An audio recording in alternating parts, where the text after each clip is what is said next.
Okay, another video is coming your way, guys. Another one is listening to abdominal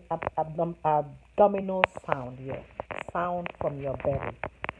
So, first thing we listen to abdominal sound to make sure if the abdominal sound is active. We listen to it in the four quadrant places. So, use your eyes and divide the stomach into four places like vertical and horizontal. So you place your stethoscope on one, then you move to the second one. So if you divide it like this, say horizontal and then vertical. So you go to the first box, listen, go to the second box this way, listen, then put it down, listen, and then go to the other down, listen. So when you are listening to this, it is expected for you to hear, the sound your stomach makes when you are hungry. Some Sometimes they said you're hungry. Sometimes it doesn't even happen only when you're hungry.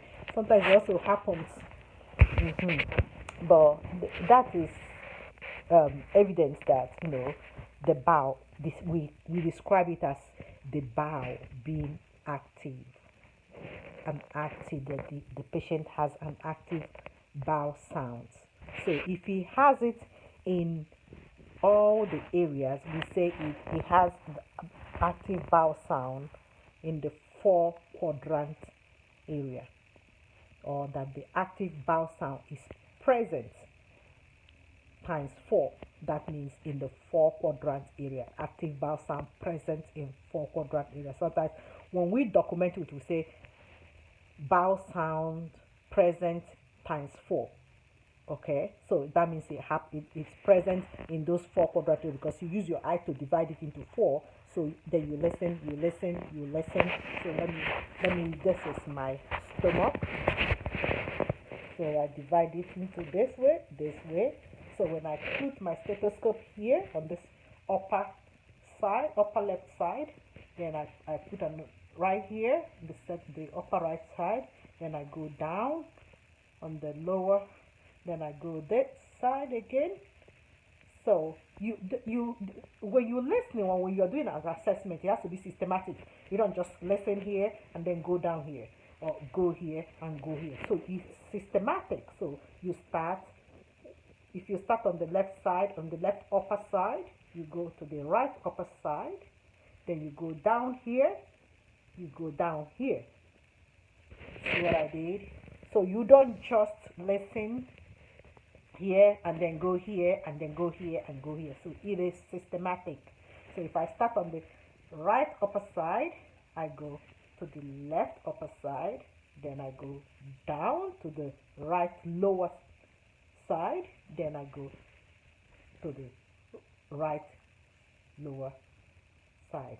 So I think, let me say it again. So left upper, right upper, right lower, and then right left lower.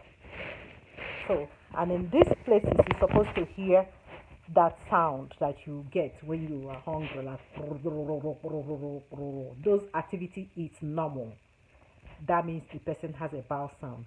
Especially when somebody go to surgery and come back, the bowel sound doesn't come, it becomes hypoactive bowel sound. That means it's numb, it's silent, it's like no activity working there. So we have to wait until that person gets a bowel sound. That's when the person can eat. And when they start eating, they have to start with soft liquid. Just like a baby, when a child is born, you don't start getting eba and then mashed potatoes and start shoving into their stomach. You start with water, we start with milk, and then they graduate to cereal, like custard and all that. Then from there, they graduate to real food and everything. So that is how it works. So when a patient goes to surgery and come back, it is normal for you to hear Hypoactive. That means hypo means it's silent. Those activity that you're supposed to hear in the stomach, you don't hear it. So it is normal for them to have it at that time. But when they have it, they are not supposed to eat. That stays in there with them, and you will continue to monitor and continue to listen. So when you hear those bowel sounds, that's when you start feeding your patient. Then you start with liquid, you graduate from liquid to full liquid, and from full liquid to, you know, soft diet, from soft diet to the regular diet. Okay, so that is how it is done. So bowel sound, it's normal to be active. It's normal to hear those. So when you put your stethoscope and listen, that's the sound you hear, and that sound is normal. And then, yeah, that's it. Have a question. This is how it works, and continue your assessment. A good assessment makes a good nurse, and with a good assessment, you will catch it.